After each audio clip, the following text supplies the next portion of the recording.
Moving right along, Jeanette Antolin on the uneven bars. She was third at this event at the U.S. Gymnastics Championship. She's good. Oh, man, it's amazing.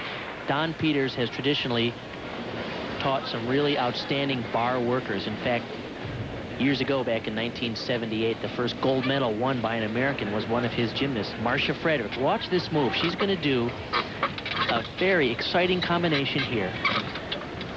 In the inverted giant position, she's going to go for a laid-out front somersault, and she made it.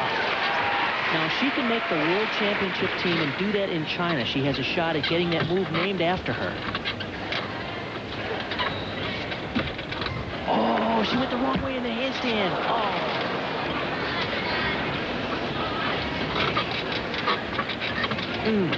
It's a major error. Tough dismount coming up.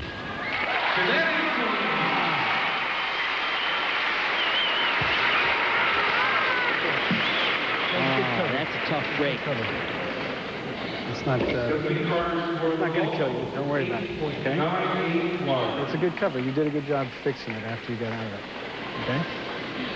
Just a little, let the tap out of hair later. It's okay. Hey, don't worry about it. Just go. Get your hands off. Get ready for floor. Boy, I sure love those positive comments from her coach. Don Peters not berating her, but encouraging her to keep it going. This is the move, a laid-out front somersault from the invert position. That was the hard move. Now, this move here is a tricky move where she transitions to the low bar, but she got caught, stuck in that handstand, had to go the wrong way, dragged her feet, kept it moving, didn't fall off, but it's a major deduction nonetheless. Of course, she is very motivated to make this World Championship team. In 1997, she just missed. In fact, she was the alternate on that team. Now up on the vault. We'll get her score in a moment. Second rotation, Tasha Schwikert. Ready for her vault. Got a lot of the qualities you like in a young gymnast. Powerful, graceful. She's got a lot of bounce. Okay. A little sloppy form there towards the end, but high and well done. Here's an interesting story about this young lady. She's just 14 years old, was born on the 21st of November in 1984. It so happens that she was a premature baby by 2 months.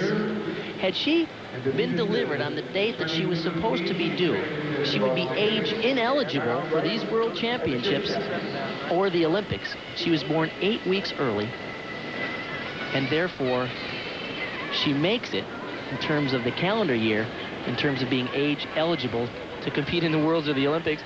They said she was so tiny when she was a preemie that they bought Cabbage Patch clothes to clothe her. I heard that. That is unbelievable. Schwikert is in 7th place. It's not out of the question. But with just a couple of rotations left, she needs to hit. You want one more nugget on her? Yeah, I would. Both of her parents are craps dealers at Caesar's Palace in Las Vegas. My favorite game. You spent a little time at that table, haven't you? Ride that pass line. Place the 6 and 8. No.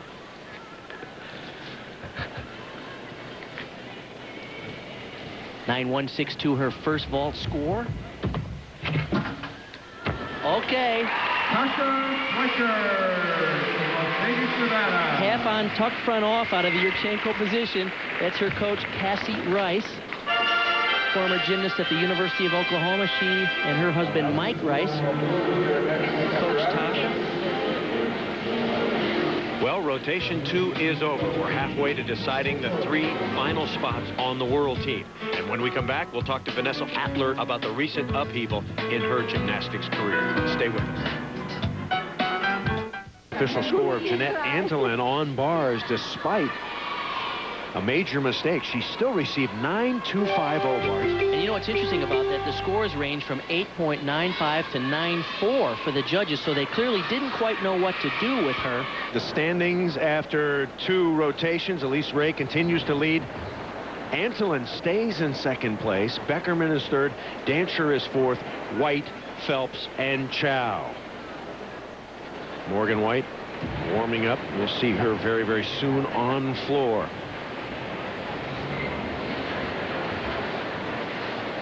We have mentioned that 3 women have already secured their spots on the team. Jenny Thompson left on the far side, Kristen Maloney in the middle, and Vanessa Atler on the right side. A little earlier today, Kim Anthony sat down with Vanessa Atler to find out what's going on.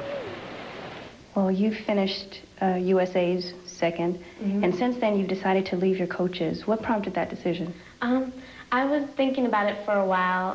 I wanted to be more independent, and I was going through some personal changes, and I wasn't, you know, sure I was going to try to stick it out to Worlds, but after championships, I decided that I needed to leave right away, so.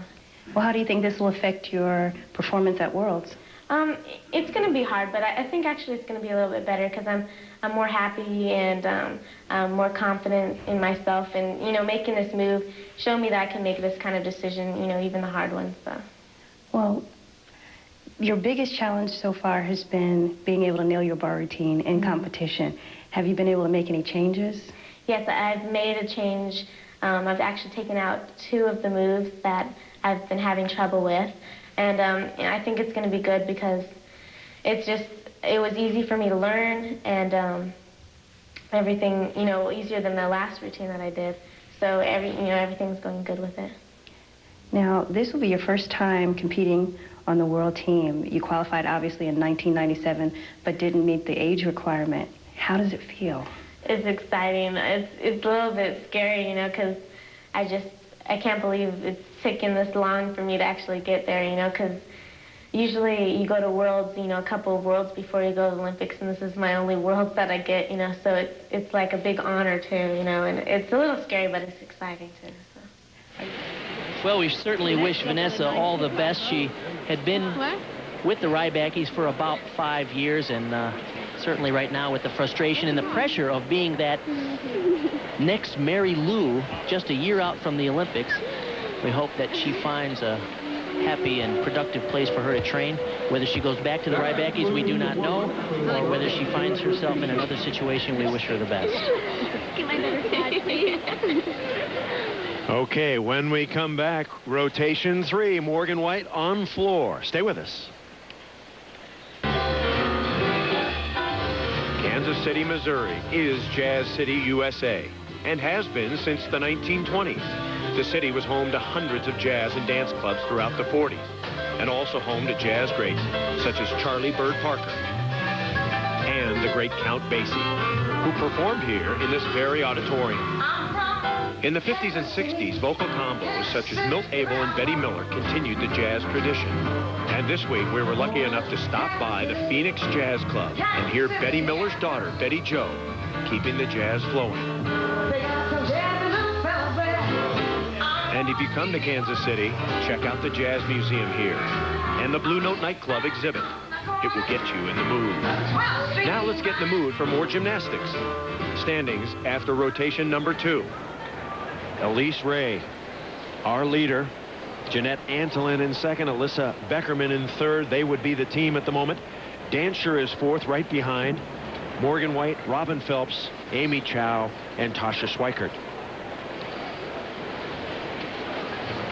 Annabeth Eberle is up on beam. Eberle is currently in 11th place. At 8-3 and an 8-9 earlier in competition.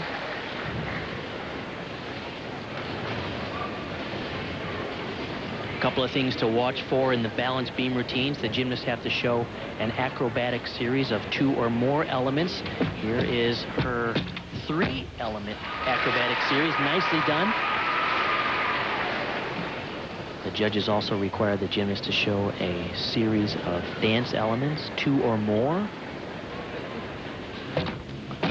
Another beautiful gymnastics acrobatic series, which is also a requirement.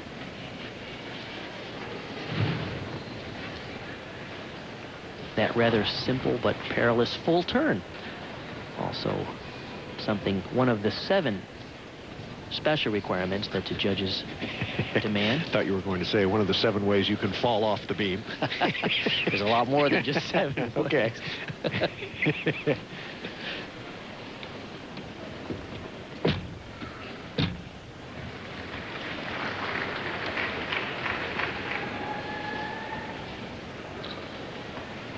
This is one of her favorite events. The other is the floor. So far, a pretty clean routine for her. Made most of her combinations. Good double.